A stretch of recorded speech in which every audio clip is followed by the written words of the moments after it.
Hi, cooperators. Welcome to Mass Democratic Civil Movement Information Session. This is a continuation of a series of videos that I've done before, and I will continue doing such videos until our project for 2024 general elections is completed. Today, I'm going to respond to questions that were posed to me on the 8th of this month.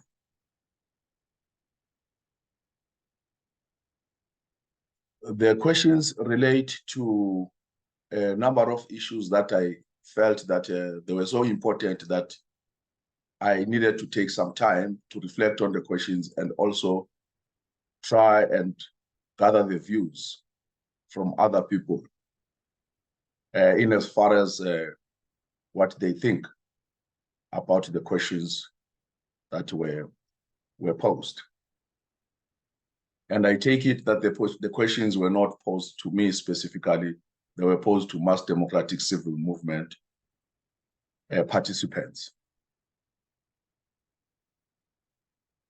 Now, the difficulty, of course, in dealing with questions is what some of the areas of the questions, they were dealing with something that Mass Democratic Civil Movement is not. And also, one had to make sure that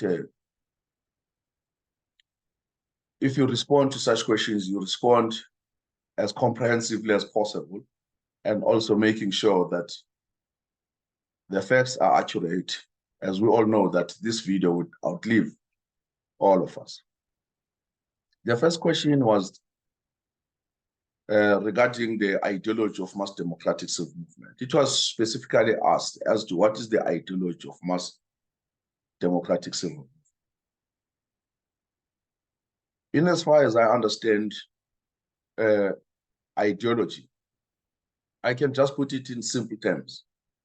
Maybe let me just give a little bit of a background about ideology itself. Ideology is something that a person acquires. It's not something that you are born with. It has to do with your upbringing, where you were born, how you were raised, what are the things that you saw when you were young that affected you positively or negatively. And then all those things that happen to you. And then they will formulate a view, or they will formulate ideas in your life about life. And also about your surroundings, about the society in general, and about the world in general, your country and the world. So that's where an ideology comes from. Just to give an example, a person, for instance, who is born in the deep rural areas, and a person who is born in the cities, those people, they tend to have a different view of life completely. A person who was born under horrible conditions, hard labor, abuse, maybe by other races. For instance, you'd find a lot of people who were born in the farms. They tend to take a totally strong view, you know, about life, about race, about politics, and all those things.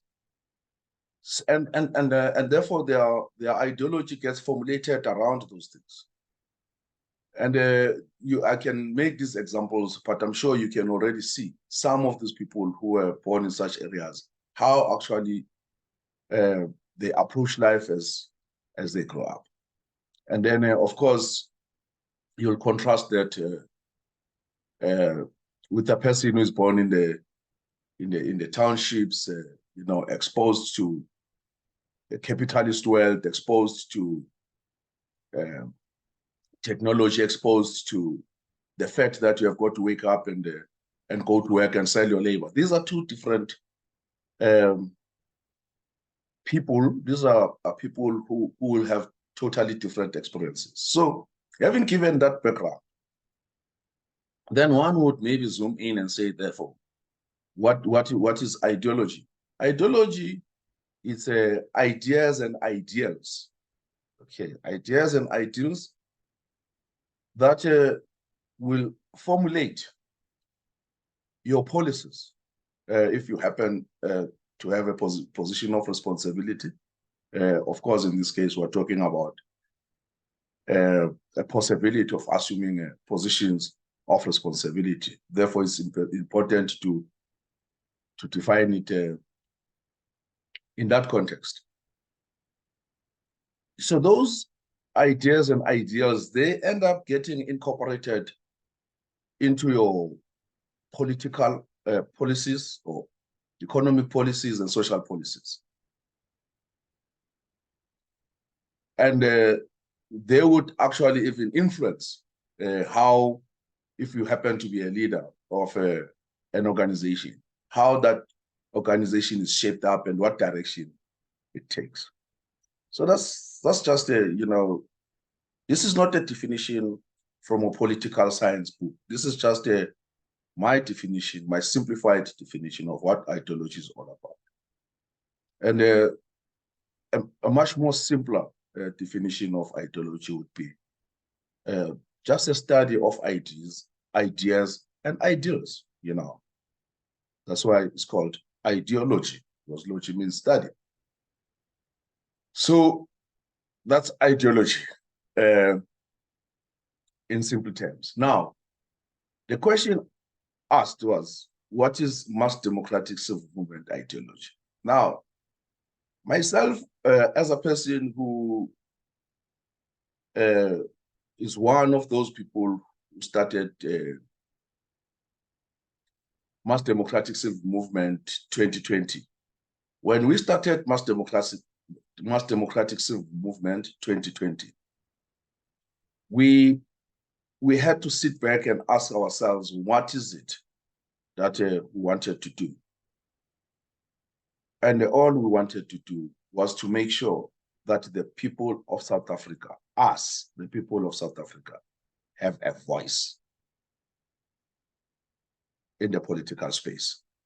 We wanted the people of South Africa to reclaim their rightful position in the political space. We felt that the people have abdicated their positions over many, many, many decades. In fact, when we look at mass democratic civil movement, we see it as the people. We don't see it as a political movement. So, therefore, we did not see it necessary to adopt a particular ideology. That's the first point. We think that the people do not need an ideology to get any of the things that all of us as humankind need.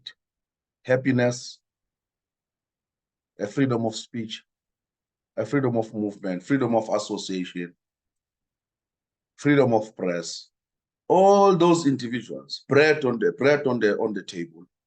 We don't need an ideology to achieve all these things as the people.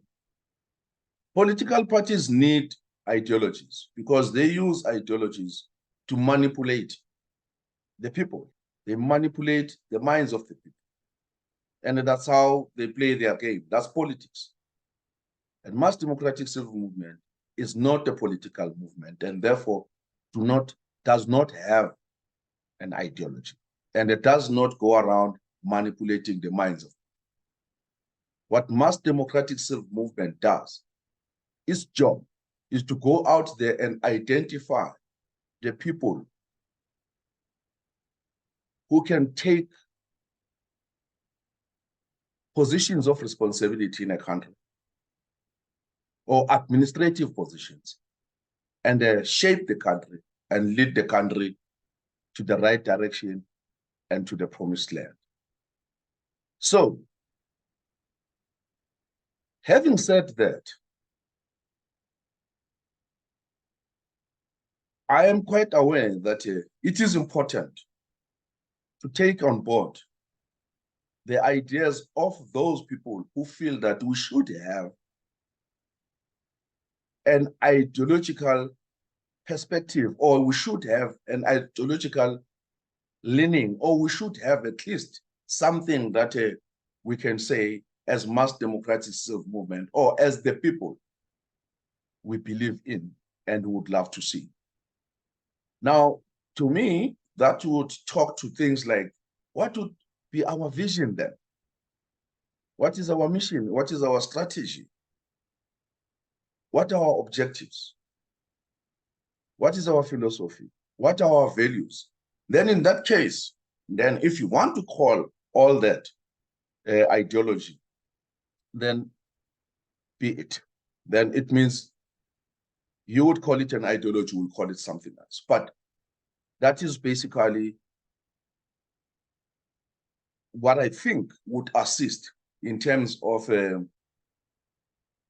dealing with the question, what is the ideology of mass democratic self-movement? Having said that, mass democratic self-movement, as the people, does not have an ideology that is going to use to go around manipulating the minds of the people, garnering votes so that they can be voted to power and push a particular ideological position. We do not have that. So I am going to deal with the areas of our political views, economic views, and how we see us socially re-engineering the society, this complex society of ours. But let me just complete one area about mass democratic self-movement, that our job at the office, it is an office. This is not a political party. It's an office, and the job is a machinery that was setting up throughout the country to identify, recruit all those people that we think can be assets and they can take this country and put it on the global map. Now, those people, they need to have the right skills. They need to have the right knowledge. They have to have good behavioral attributes. They have got to be competent. And that is our position in terms of identifying recruitment of such people to serve under the mass democratic self-movement banner. Now, how do we do that? We do that by having each and every community, and our communities are divided into voting districts and wards. Each and every voting district in every ward, we have our representatives. We have a minimum of 3 representatives per ward. And depending on the size of the district, then we would have 3 and more. And those are the people who interact with the communities at the local level and make sure that they understand the problems faced by our communities. And then they can actually bring the information back to the office and say, these are the issues, these are the areas, problematic areas identified. And this is what we think the community wants to do. And in interacting with the community wants to do 1, 2, 3, 4. And that is how actually we approach the whole idea of educating, assisting communities in community projects, identifying problems and solving them together with the communities, not dictating to the communities how things should be done, but taking their ideas on board and providing the resources that are needed to solve such problems. And we do that through our reps. And maybe let me say something very important. All the people that are serving in the mass democratic civil movement office will never stand for political positions for as long as they are serving in the Mass Democratic Civil Movement office, and including the reps. This platform is for the people who have the requisite skills, the knowledge, behavioral attributes to actually stand and be elected into positions of responsibility, into positions of power. So the members or the workers or the people who are working at the office and the reps are not eligible to stand for elections. And then the reason why we're doing that is because we're avoiding what is prevalent in many, in fact, in almost all these political parties, where people are jostling for positions of power when actually they have nothing to offer. So Mass Democratic Civil Movement says we need to identify the right people. And they do not necessarily have to be politicians. They don't even need a political background. All they need to do is just to go through the interviews with Mass Democratic Civil Movement, and then also reorientation. That is why we're setting up a leadership academy. If they go through the leadership academy, and then they will also sign the people's contract, where they will be told what are the deliverables, what are the key performance areas, what are the key performance indicators, so that it should not be too late for us to remove an incompetent person. When the people feel that that person is incompetent and needs to be removed, that person should be removed immediately. Another competent person be put in that position. Now, let's deal with the political positioning of Mass Democratic Civil Movement. As the question was asked, what would be the ideology? I've outlined that we do not necessarily have an ideology. However, we do have strong views as to how Mass Democratic Civil Movement should position itself politically. Now, let me first give you my own spectrum. I know many people have got different views when it comes to the left and the right politics and center politics, center left, center right. I've got my own views about this. And please, if you have your views and you want to debate, let us go for a debate. Don't throw insults to me. Just send an invite and request a debate, or invite me to a debate, or just request that you want a debate around these issues, and let's have a debate. Let's have a decent debate. Don't try and show me how much you know about political science. I've got my own views about some of these things. I don't need to be taught or lectured by anyone. Now, my own spectrum is that actually there is nothing called far right and far left. In fact, let me put it this way. If you were to look at the far right, that's in my spectrum. I don't know about yours. Maybe you will have to share yours with me, and then I'll appreciate if you could do that. The far right, in my spectrum, is where there's no government. And then that's what we call anarchy. And there's nobody who needs it. We need some form of government at all times. There's a long history where the idea of government comes from. We'll deal with that at some point. This video is not for that. So when you move from right, the far right, and going through the center to the left, Let's deal with the far right, where I said there's anarchy, and then the far left. That's where you get everyone who says, let me list those people that you'd find. On the far left, you'd find the monarchs there. The monarch is there. You'll find the oligarchs, they are there. The government by the few, the oligarchs. You find the dictators. You'll find the fascists, the Nazis. And then when you move from the far left, right there at the corner far left, you come closer to the center.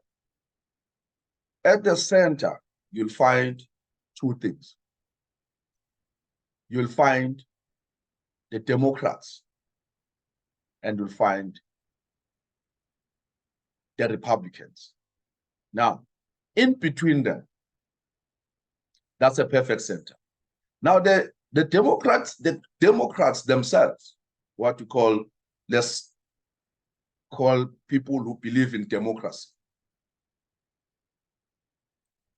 There is something that is different between them and those who believe in republicanism. Republicanism are those people who believe in the rule of law. Now, let us distinguish between the two. Let me give you an example of a situation where there's a person who has raped a child, and the community chases that person, and they find him, and then under a democratic principle, and then they would all vote, and then they vote 50-1. The 50 people say this person must be hanged. And then under a democratic principle, that person would hang. Then, but under the rule of law, a policeman would rock up and say, wait a minute, what did this person do? They say, no, this person raped the child. And then this policeman would say, no, this person must be arrested and they must be given a fair trial. And that person be brought before the judge. And then the rule of law wins. So those are just the two. I've just made just a simple example just to demonstrate how things can go wrong under democracy. And how things can be corrected under the rule of law. So, us, as Mass Democratic Civil Movement, we believe in both. In a strong democracy with the rule of law embedded in it. The risk about democracy is that if it is not linked directly and inseparably to the rule of law, is that it tends to move to the left until it reaches the far left, and then you can wake up the other day with a dictator. And then some people, for instance, I've had, as I interact with a lot of people, even very intelligent people, doctors, lawyers, engineers, I've heard that some of them, they have a view that maybe this country needs some form of dictatorship. Some people call it a benevolent dictator, and they give it various names. And our views in Mass Democratic Civil Movement, we do not need a dictator. We need the rule of law under a democratic dispensation. That's all we need. We don't need anything that is coming or that is going too far to the left. We are so scared of that. There are many people that I realize that do not share my views when it comes to certain forms of democracy. and I accept that. I invite, therefore, anyone who has got different views from the views articulated here to just send your name, your number, and your email address, and then we'll invite you for a debate. Mass Democratic Civic Movement is a platform where we'll continue debating, we'll never stop debating. In Mass Democratic Civic Movement, we have what we call internal direct democracy, meaning that at all material times, the participants in Mass Democratic Civic Movement will always interact amongst themselves and amongst the office and amongst the people that they have elected to lead. So it's a very unique movement, totally different from any other movement that was ever set up before, in this country at least, or that I'm aware of. I'm not aware of any of this kind. So this is a paradigm shift from the traditional politics. Having described the spectrum, us in Mass Democratic Civic Movement, we strongly believe in constitutional democracy, where the constitution is a final arbiter. And we believe also in the separation of powers, and we believe in the separation of party and state. So if that is an ideological position to our colleague who asked the question, then that is our ideology, if that is what one would call it, an ideology. Now, the other question related to economic policies. This is very easy. Economic policies, any economic policy must work. This is very easy. And up to so far, the only economic policy in the world that has worked is when you have got a free market system. We can debate that. Some people will make examples about other countries who have succeeded under a command and planned economy, and also at the expense of human rights and all those things.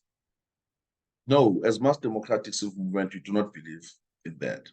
We can open a debate on that. If anybody feels strongly that he wants to debate that, you're welcome.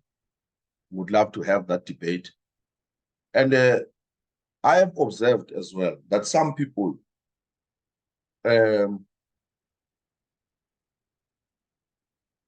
confuse some economic systems. I said something about the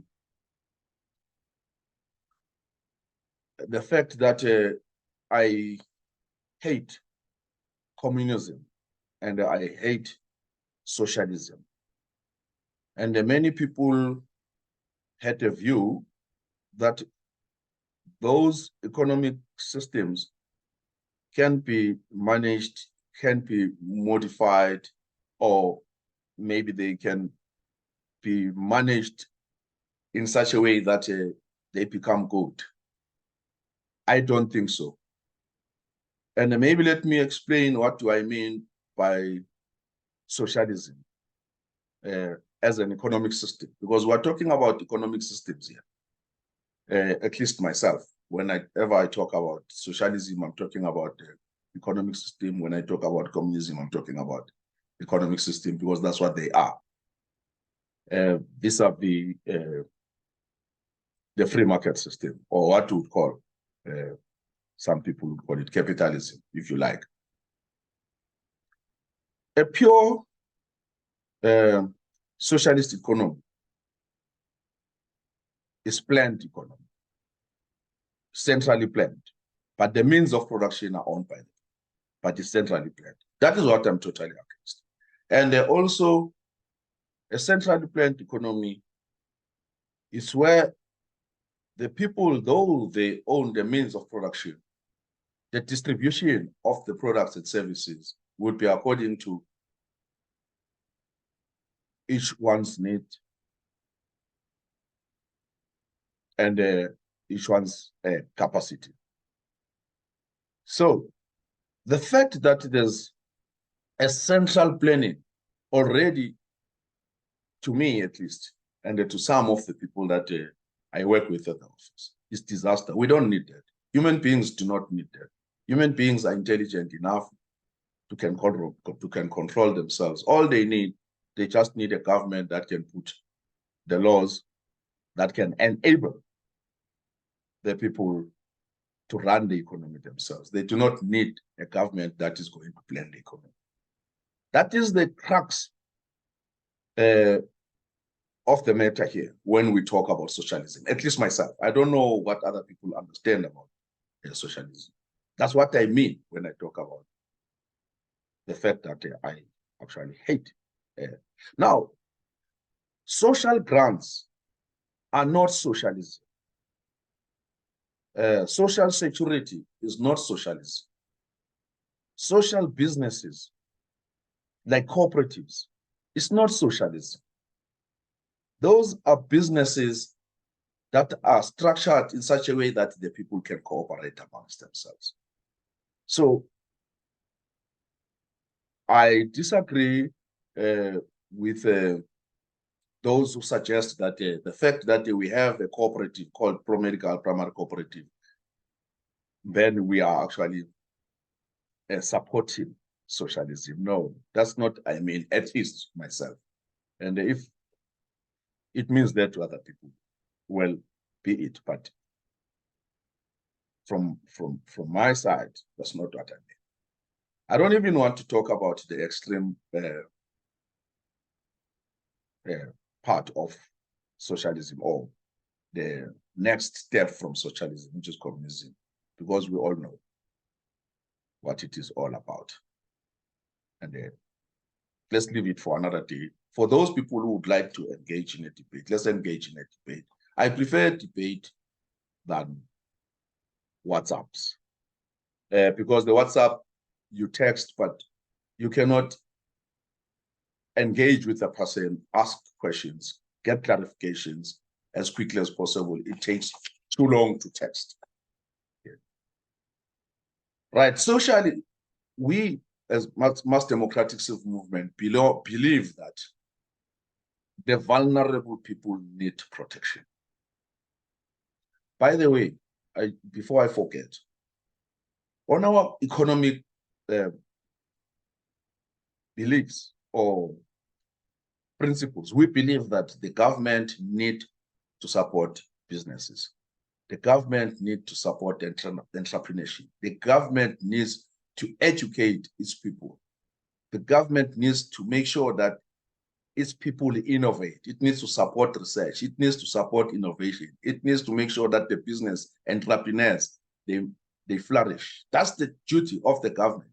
And then once it has done that, and then you have got people who are highly productive, innovative,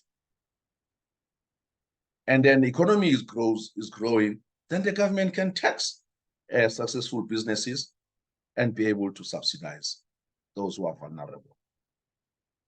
But the government has a role to play. And unfortunately, education becomes key in doing so. Not the education that we have now. This education that we have now is old, is tired, is useless. In fact, this education that we have now is not helping any child. All these children that are going to school, except for some disciplines or some industries, you know, in medicine, you still see, you know, quite relevance in what's being done there. In law, you see that it is quite a good work that has been done. In accounting, but the fear, though, some of these industries are starting to be challenged by AI.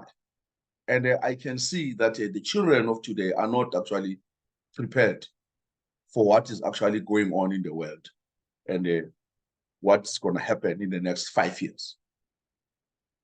But anyway, let me move on. So socially, we believe that any government should be able to take care of its vulnerable people. But that does not mean that the government must be a nanny state. We cannot have a nanny state.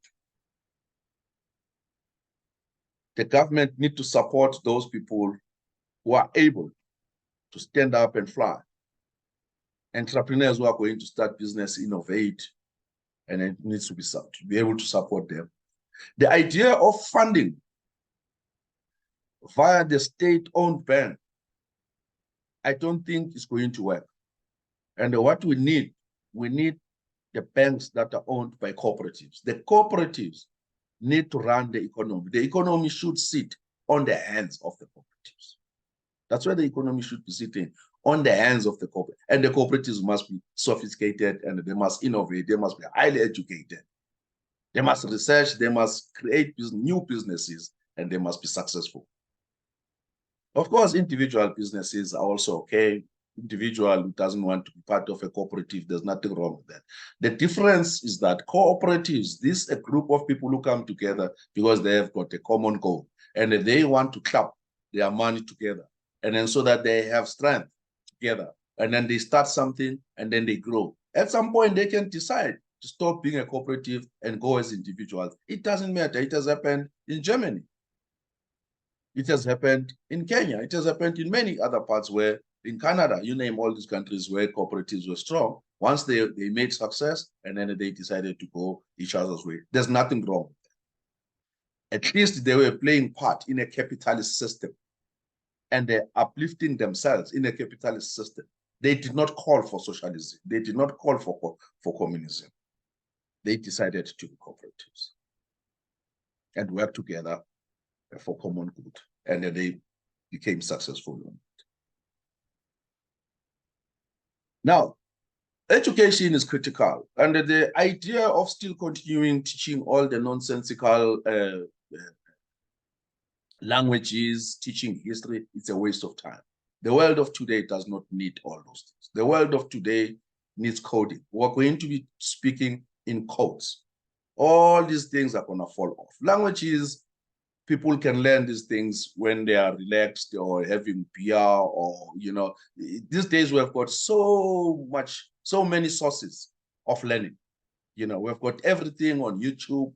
We no longer need to go to a library to look for it. Everything is on the screen, on your hand, on your cell phone. So we don't need history. The history class, these people who are running around and they call themselves leaders coming from the history class, those are parasites. They come from the history class. We don't need, they're unproductive. Those people, we don't need those people. They are very unproductive. They are parasites. What we need people who have got critical skills, who can think critically, who can think on their feet, who can solve problems, problem solvers. That's what we need. Politics and politicians, they belong to the past. As soon as, I can guarantee you now, in the next coming 5 years, you'll see what will be happening. As soon as blockchain technology takes over, we don't need even people who are going to be sitting and discussing budget.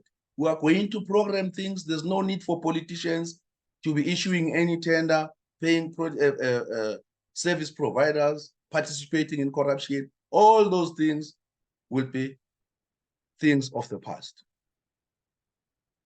A lot of people who are teaching today, they will lose their jobs. The children today don't need to go to school to be taught. They need to go to school to play, just to socialize. But otherwise, the learning is on AI these days. It's sad, yeah? So whatever they are teaching now is useless. It's just a time wasting of money. And I can tell you right now, it's also keeping people busy doing nothing. And probably is for politicians to keep themselves in power, by, being seen to be doing something when they are doing nothing, actually. And they're also keeping other people busy so that they don't pay attention to this other stuff. I guarantee you guys, watch the space. In the next 5 years, a lot of people who are going to school today, they will never even get a job. There's no job, nothing. They must forget. But if they can now change, if this government, or maybe let's say the Mass Democratic Civil Movement government, when you take over 2024, if the people of this country give the Mass Democratic Civil Movement not representative, the people who will be standing under the banner of Mass Democratic Civil Movement, who would have signed the people's contract with MDCM, they will be going with this mandate to say, change the educational system. Change it, because it does not work. We need something else. When a child now is born, as soon as that child is born, on the right, you must be given a mouse. On the left, you put a calculator. That is how the future of this world is all about. Well, in my view, education has got to be free. It has got to be free, but not only free. Education has got to be compulsory. Just like we don't allow you to commit suicide, education has got to be compulsory. And not only that, the young people need to go for military training. Young people, age 18, you need to go for military training. That is how they can become patriotic, they can become responsible citizens, and then they can tell the difference between right and wrong. And of course, military training does not mean going around shooting people there. What it means is that at least you need to go and learn how to defend the country and also acquire other skills before you even think of going to university. In fact, university entry, one of the requirements should be, have you done a military service? It's very, very important.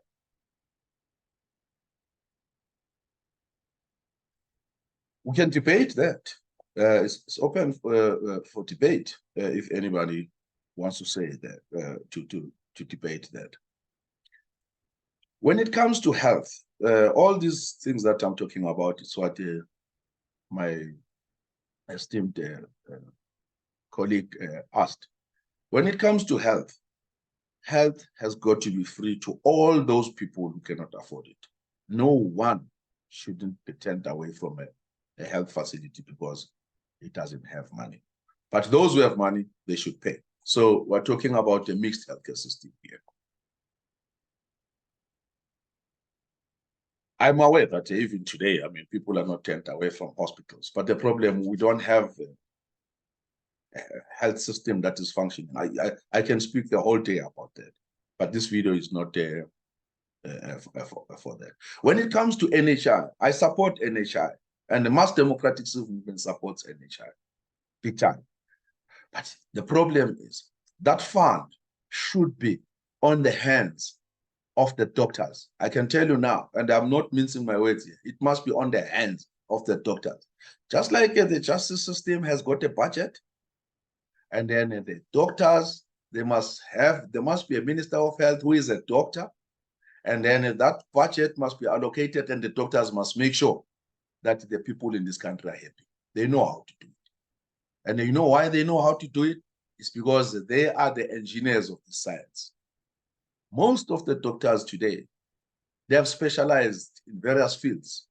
And they have branched into financials, others are into law, others in administration. Gone are the days when a doctor would be a clinician.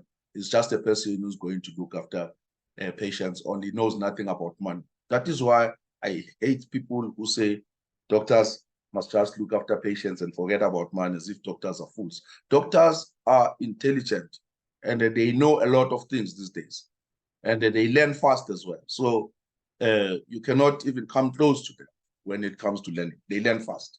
So I am saying NHI is a good idea. It's a good thing. We need it, but that fund needs to be controlled by doctors. And then otherwise, it's not going to work. If it's sitting on the hands of these criminals that we have these days, and we think that it's almost like leaving a lion with a butcher. I mean, and hope that when you come back, you'll find meat. You'll be lucky at least to find bones.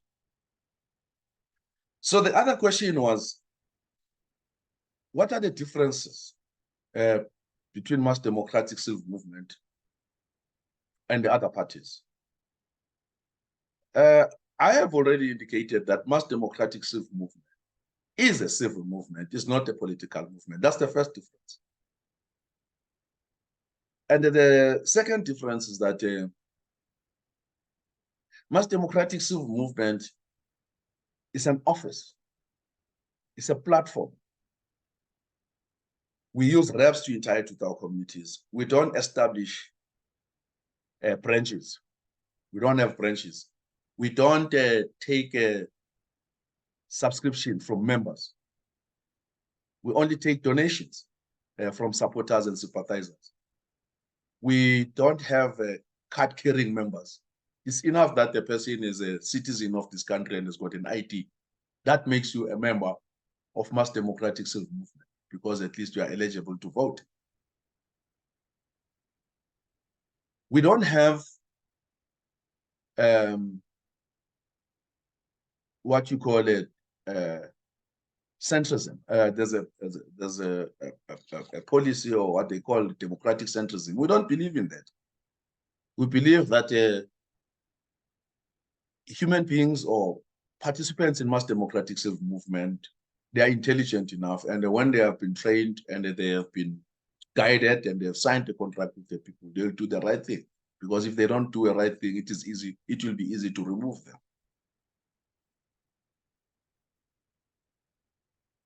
Now, maybe let me take a few parties just to illustrate my example when I say we are not a political party. That's why we're different from these people. Let's take, for instance, ANC, because the question was direct to say, what is the difference between mass democratic civil movement and other parties? But I'm going to take maybe the top 5 parties and one by one and see how they differ from us. The African National Congress, it calls itself a broad church, meaning you have communists, socialists, capitalists, you know.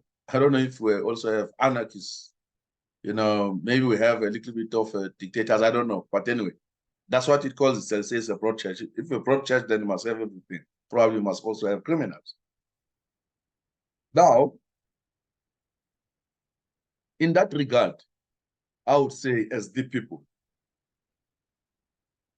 maybe we are that church, but we are not so broad to accommodate criminals.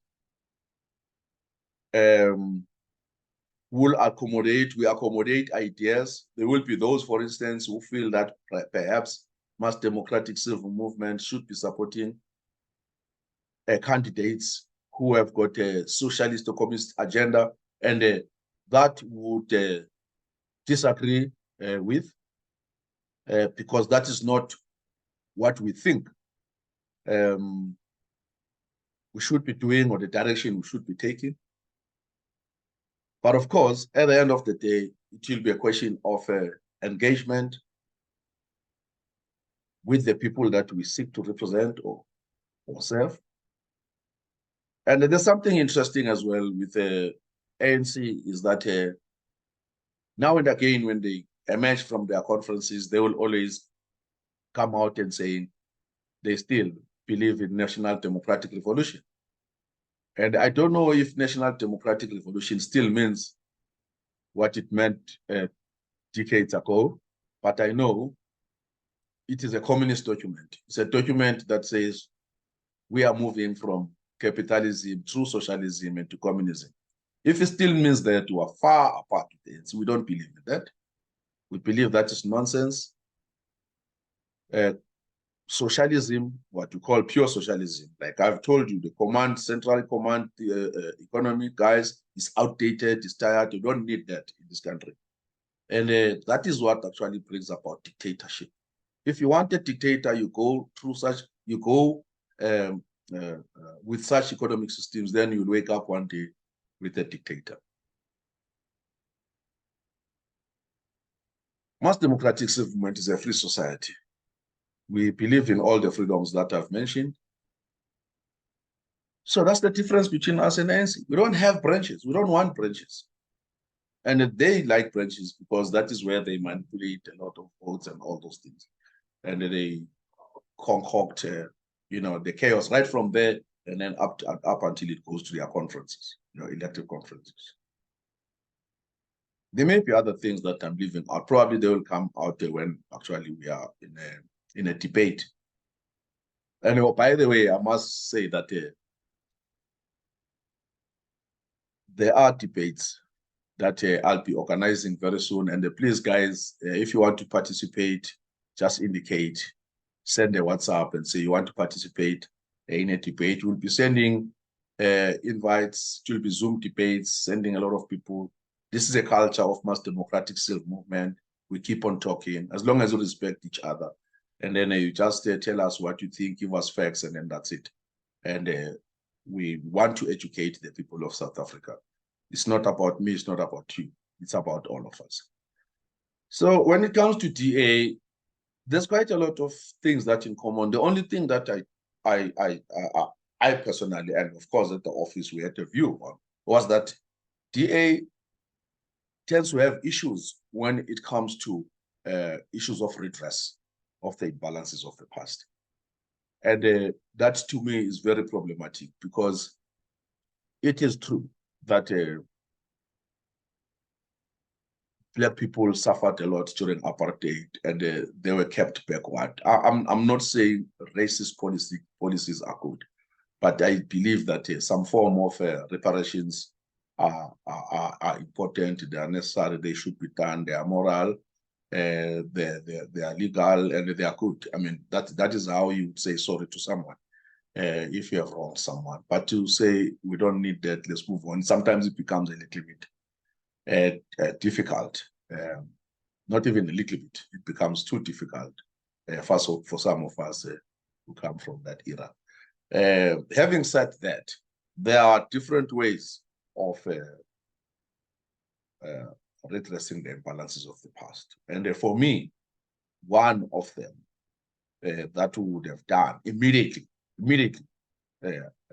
post-democracy, what we should have done, we should have just educated all the children of Black men. We should have just taken them, all of them, make education compulsory, take them to all the best school, pump money, put billions on education, take them overseas, let them go and learn in China, let them go and learn in America, let them go and learn free of charge, and then they come back. We'd be having a different society today. But we didn't do that, and instead we adopted a very stupid policy of Black economic empowerment, which actually meant nothing else. But it meant coupled with cadre deployment from ANC, and it meant that all the good things will go to ANC members and those that are associated with ANC members or related to their friends of those people. That is why almost 30 years down the line, we are where we are.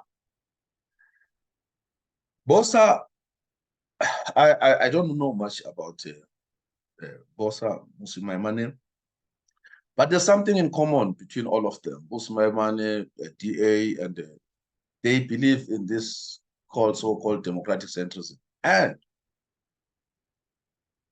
they like branches. I don't know why they like branches. You don't need branches. You don't need all you need people who can do the job. You need people who can tell the truth, people who can do correct things. You don't need branches. You need to work hard. You need to go to the grassroots and work with the people. You don't run to a television and announce that they now have a boss, or they've got an organization, and then you hope that it'll be marketed via interviews, getting interviews everywhere. No, go back, do what we have done as mass democratic civil movement, and work with the people on the ground. And that is where you gain respect, and the people know about you.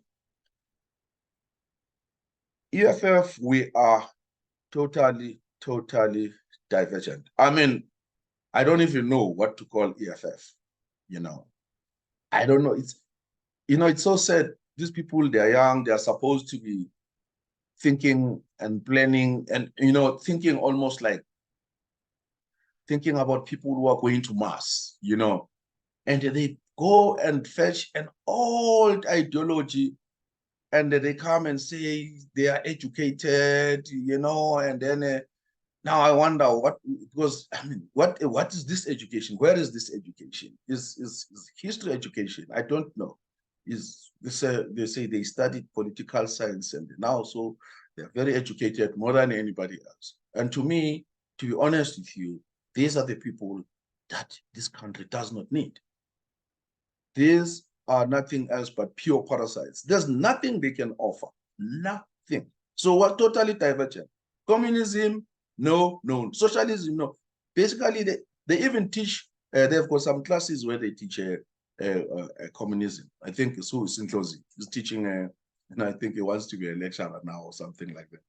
It's Dr. Andrews. Yeah, that's what they call him. So no, those guys, no, I don't know. Really, it's very sad because they are young. They are supposed to be thinking innovatively. They're supposed to be very sophisticated, and they are not. So, no, we're very divergent. The only part where mass democratic civil movement agrees with EFF is when we're talking about Pan-Africanism. But our Pan-Africanism is different. It's not a borderless Pan-Africanism. It's Pan-Africanism. We need borders in Africa. In 1963, even Kwame Nkrumah himself, he admitted that Africanism, if you were to remove the borders in Africa, Africa will burn to ashes overnight.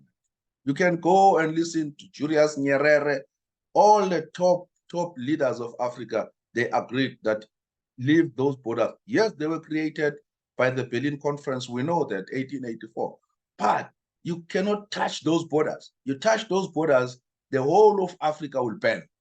The only thing that we have which is good as Africans now is the Africa Continent Trade Agreement. That one is an ace because what it means now, we can actually have one passport and moving across all Africa and trading and interacting as people. That I support. Mass democratic stands for that. But keep those borders intact and make sure actually nobody crosses that border unless the person has got a passport. Period. If you don't do that, it's chaos. Africa will burn. Now, for people who don't know, they think that, no, it's easy because we are black, and then you just open those borders and you start walking around. Hey, Baba, you don't know what you're talking about. You need to go to, I don't know which class where you learn these things, because it looks like all these classes that they attend, I don't know, maybe they write for them or something, but it seems they don't understand what are the critical issues here. Okay. Now, we agree on Pan-Africanism. I agree that what we need to find a way of having the continent working together as one. But those borders, they shouldn't go away. They should actually stay. And the other thing that mass democratic civil movement is strong on, we believe in the strong provinces. We believe that the provinces need to be given more powers. Yes, we need one military, but the provinces must be given more powers to plan their economies. We don't need an economy that is planned centrally, where we'll be listening to a few people who go to a conference and then they go and sit there at Lutuli House and plan for us. No, we don't want that. We need the provinces to have more powers. In fact, I'm even in support. Of course, this is an idea that we have been discussing at the office, even a possibility of having United States of South Africa. Even when we have strong federal states, that should be something that we're looking at. Because now what is happening is that people are basically not developing these other provinces. Why they are not developing the economies of these other provinces when they have got the potential to develop? And all of them, they want to flock to one or two. Either they want to flock to Cape Town, flock to Durban, flock to Gauteng. I mean, even people who grew up, who were born in Limpopo, I mean, they just want to get out of Limpopo as soon as they can, and then they find themselves in hot. It shows that they themselves, even some of them are politicians, but they don't believe in their own provinces. It's all this psychology. I think it was apartheid that instilled this thing in the brains of some of people, to say it's better to move away from your province. But if you are empowered to develop your province and make your province compete with other provinces, let it grow economically, there's no reason to move from your province. Of course, everybody's free to move around, but I'm saying it should not be a question of actually moving because we're looking for opportunities elsewhere. The Patriotic Alliance and the Action SA, those two parties are the same. The difference is just the leaders. There's one thing that is common in all these parties. All of them, they want to be presidents. If you look at the leaders of these parties, all of them, they want to be president. They talk about either he wants to be a mayor or he wants to be a president. There's not even one of them who says somebody else can be a president, somebody else can be a mayor. No, they want to themselves. They want to be a president. They believe that they need to be presidents for them to actually take this country forward. They don't even understand leadership from behind. They don't know that. They just want to be presidents, and they believe that if they can be presidents, they would be able to take this country to the next level. I don't think so. I think you don't need to be a president. You need to be able to identify people who can be very good presidents. I don't think I'm a presidential material. I'm too outspoken, and I don't think a person like myself can really be a good president, because I'm not diplomatic. I say things as they are, and that is problem. It's a little bit of a problem. But I think we need people like that, not necessarily me, but people like that who can actually say things for what they are, and then and take us forward. So now, when it comes to these people, all of them, they believe in branches. I mean, I was shocked that actually even Emin Mashaba believes in this politics of branches. And once you have that, you have got a big problem. We have got people who will be jostling for positions, and that's what is going to kill all of them. It's going to kill them, because once you have people jostling for positions, then you have got a problem. But people should get into positions on the basis of the principle of meritocracy. In fact, I didn't mention that at our, I think I did, okay, at the beginning. Meritocracy, meritocracy, meritocracy. We need people who know what they are doing, who have the knowledge, who has got the skill. Not a person who can go and address people in a rally and campaign, or maybe what they call a crowd puller. These people who go around and talk too much, yep, like conmen. And then he comes back and then they say, yeah, you're a very good boy. You have got a big following, and therefore you're going to be a minister, and therefore you're going to do. You don't reward people like that. You don't do that. Because what you are doing, basically, you're taking somebody who talks too much, who knows nothing, but because he has been talking too much somewhere, and then he has got this following, he's able to manipulate the brains of people, then to give that person a minister. Imagine if you put him a minister of transport. You put a person like that, the minister of transport, of course, that's why he talks too much. He has got nothing to lose. He's used to talking too much. And then now he talks too much, and then you think that he's good to be a minister of transport. And then we end up with the problems that we have, where we have we've got nothing left now. You see, so these are the problems that they come as a result of looking at this mobilization of people around formation of branches and so forth. But what needs to happen is that people must just have trust in the people who are leading and people who are telling the truth and doing the right thing. If people can see what you're doing and then they trust you, people, they will give you the vote that you need and that you deserve. And then maybe the one lesson that we should be learning now as we are preparing for 2024. And this one, guys, please, please, please, let us not pretend as if we don't see. In Tshwane, Kuruleni, Johannesburg, Nelson Mandela Bay, all these places, in fact, I think everywhere, we see these coalitions, guys. These coalitions don't work. These coalitions, somebody says, yeah, they are still new. Maybe they will take some years to learn, and then maybe by 2024, not years actually, some months to learn. Let me tell you something. These guys, they will never learn anything because all of them, they want power. The reason why they want power, they want to cut, they want to eat something from the budget. That is why now these coalitions don't work. They don't work because they are fighting for these positions. This one says, give me economic development. This one, no, I'm going to give you transport. I can't give you this. You are a criminal. We're scared that you're going to steal it. So basically, they collapse. They are fighting for the cake. They just want a piece of cake from our own money that we are contributing. So don't trust these guys. Don't, all of them. Trust yourselves. If you still trust these politicians, guys, we are in trouble. Do not trust these politicians. They have fooled us. They cannot fool us forever. I mean, you cannot be fooled more than 30 years. At some point, you must wake up and smell the coffee.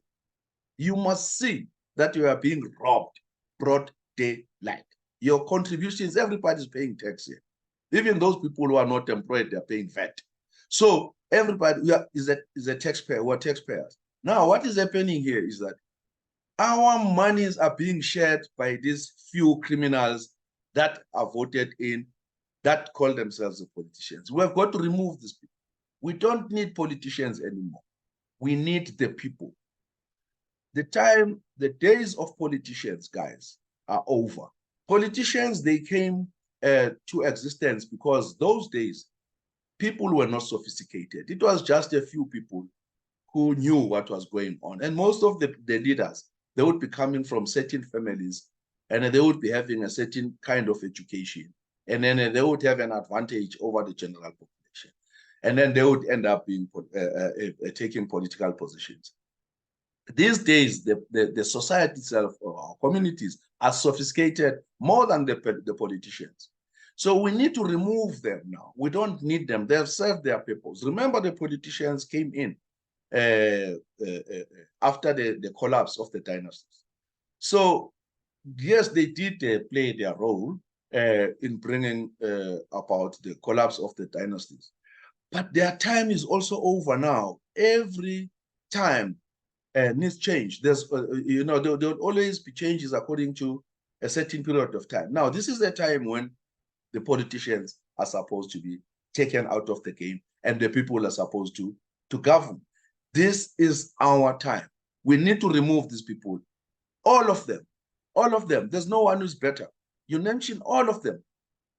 We need the people. Now, if we have got 51% people who did not vote, who were eligible to vote, these are the people. And together with others who will actually sympathize with mass democratic movement or support it, because they already have seen that these politicians cannot deliver. If we take that 51% that is eligible to vote that didn't vote, and we take also some of the people who will be coming from these political parties, because they can see that they're not going anywhere, we are going to win the 2024 general elections.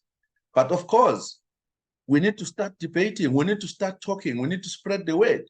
And the only way is for us to debate on this platform. I will send you links and Zoom links And then you join the debate, we talk, let us spread the word, let people participate, let people know what we stand for and what we want to do. And in that way, we can be able to deal with all these criminals who are masquerading as liberators, wearing all these sorts of t-shirts, running around the street. So, guys, please, let us not fool ourselves. The idea that coalitions are going to work by 2024, forget it. They're not going to work. They will take many years, maybe even 30 years before they can actually learn what this country needs. These guys, they're thinking about one thing and nothing else. They want positions. That is why you sleep today, you have got a mayor, you wake up tomorrow, you don't have a mayor. What nonsense is that? And then you sleep today, there's a Al Jama, and then tomorrow there's no Al Jama, and then there's no mayor. And then you sleep again, wake up, there's Al Jama. I don't know where they get this Al Jama. A party that did not win any elections, a party that has got one seat, and then he goes and represent us. It's an insult to people from Egurulen. I'm from Egurulen. Can you imagine? I don't know. I'm sure it's worse for people from Joburg. And then you have got people that, you know, you have got these people who, you don't know where these people are coming from. Where the mayor, then there's a vote of no confidence. So it's just, guys, it's terrible. We need to take these people out once and for all. This country is going down the drain. This country is going down the drain. Right now, we are not far from being blocked from going to any other country. Already some New Zealand doesn't want South Africans anymore. So basically, we're going to a point where even the day you want to leave this country, when this country is down the drain, as they are busy pushing it down the drain now, you won't be able to leave. And you'll be sitting with a country that doesn't function. So we need to participate in this change led by mass democratic civil movement and remove these criminals. The other part was the milestones. We have done a lot of work. We're not on TV. We work with the people on the ground. Done a lot of work politically. We have educated. In fact, we continue. We're running this educational program on daily basis. A lot of videos that are going to the communities. We don't run branches. And then we have got our grassroots workshops when it comes to skills and development. We have got a very strong cooperative that actually works with the young people. We've got young people in IT that were assisting to understand AI, artificial intelligence. They need to understand blockchain because that's where the world is going. So we've got a lot of projects that I can just keep listing, but we are on the ground. We're working with, particularly the young people. Right now, we're busy with security training, so that communities can actually protect themselves. We've got the health products that are going for almost for nothing to the communities, where they contribute a little bit of money instead of buying funeral schemes. Because what we have observed is that most of our people, they are on funeral. We're not saying funeral schemes are not important. They respect the dead. Of course, they really want to make sure that they can bury their loved ones. But what is worrying us was that why they don't also have some form of a cover for health, so that at least if somebody is sick, can be able to consult a doctor. We have managed to put all those products on board to assist the communities to contribute towards health as well.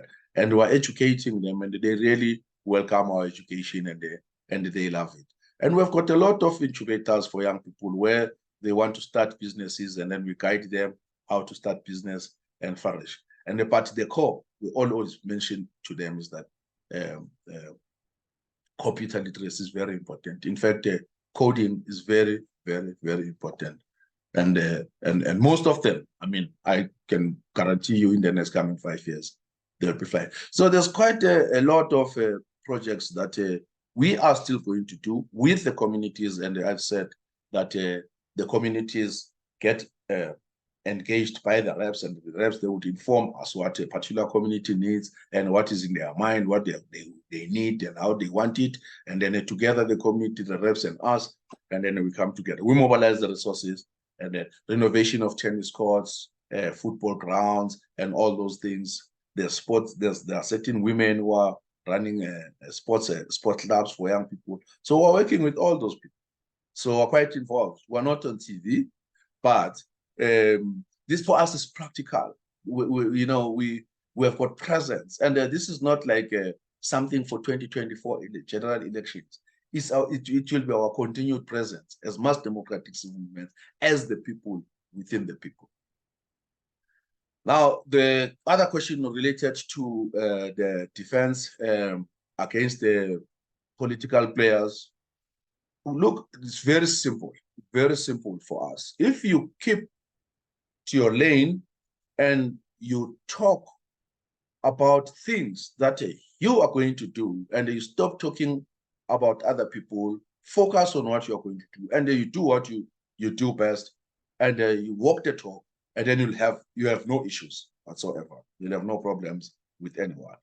But if you spend most of your time, in your political activities, talking about individuals, criticizing people, you make it your job to go on media, social media, wherever, talking about people. I just mentioned these organizations because I was asked a question, as to how to compare, so I had to make examples. Otherwise, under normal circumstances, it's not what I'll do, or it's not something that I'll do for a living, for sure. I don't have time to be talking about people. I think all the time will be spent doing the work of mass democratic civil movement, articulating the position of mass democratic civil movement, and making sure that our communities are actually participating in the day-to-day activities of developing themselves. Okay. Then the other question was, if there's one thing that I'll change in a constitution, what is it that I'll change? Or mass democratic civil movement to change? Saying myself now. The idea of expropriation of the land without compensation, I think many people take it for granted. I would never do that. What I would do, I would say, as a leader of mass democratic civil movement, we should look at appropriation of land with compensation. There's a model that I have, the model where I say, you appropriate land. We look at the use of the land. We say, what is this land used for? And if the land is not used for anything, then look at it, we fund it, we develop it, and then of course, it has got to be supported by the state, funded by the state, but you have got to get the right business people, the right people these days. Even those who were born in rural areas don't want to stay in rural areas and farm. They want to come to Senti. This is a problem. You see, people don't want to, and we take it for granted that black people want to farm. Many black people, they want to go to the cities. They no longer want to farm. So you have got to find a person who is prepared to do the job. Or maybe it's not only farming, but I mean, if you talk the land, the first thing that I can think of that you can do with the land is either you're going to mine or you're going to farm. And then now the problem is, if you are going to mine without the skills, the mining skills, and then we know who you're going to call the person who has got the mining skills. We know. And then now we don't have the education backing us out. This is a problem. So I would rather say mentorship programs are the ones that we should be looking at. We say, here's the land, whatever value that land has, and then it's not utilized to its maximum. And then we look for those interested, skilled, or even if it's not skilled, but to train with a mentor.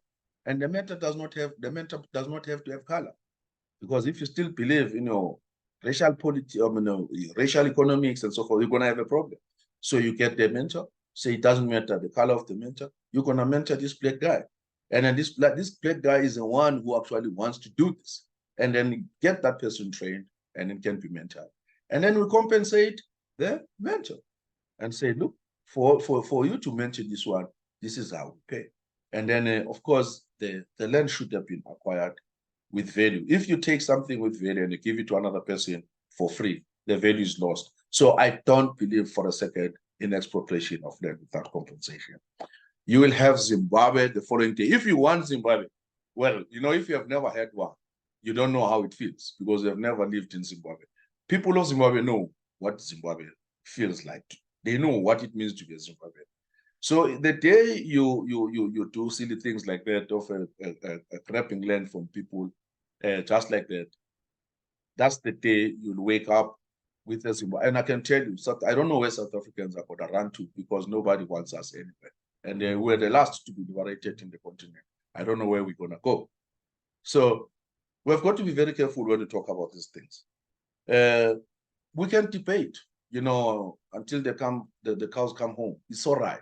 But I've stated our position as mass democratic civil movement, but that does not mean that mass democratic civil movement cannot be persuaded to take a different positions by its own supporters and by its own people who will be actually in the forefront of working for the people of this country in various positions that they will be holding. So, but for now, that is our view, that's our position. And I hope this stimulates some thoughts in many people, and it's well and good if maybe I can start having some WhatsApps to say, look, we want to engage you, Pacos, and the office on this and this and so forth. And I would really love that because basically that is what we want. We want to start talking. South Africa does not talk. Many people are so scared to talk. Many people are so scared to be on debates, on public debates. There are many reasons. Some people fear that maybe they can find themselves in trouble. Maybe I don't know, maybe they work for the government or they do business with government, or maybe they fear for their lives for whatever reason.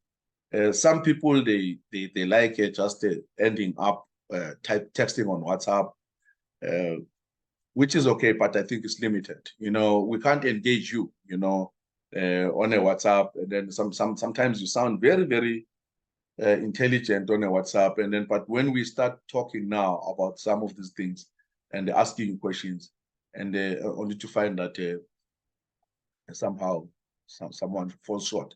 But what I'm trying to say is that we need to start talking. We need to talk. South Africa must. If we don't talk, even our children won't know what we are thinking. But if the more we talk, the more they learn from us, and the more they make a contribution, the more they debate themselves. We must be a culture. We must be a community that has the culture of debating. So with that being said, guys, thanks a lot for listening to this video. I know it's a long video. The questions were many, and I thought that maybe I should actually give it a shot and give detailed answers. I know I may have left quite a lot of things outside my response, but I just hope that I tried my best to give you what is in my mind. And thank you very much.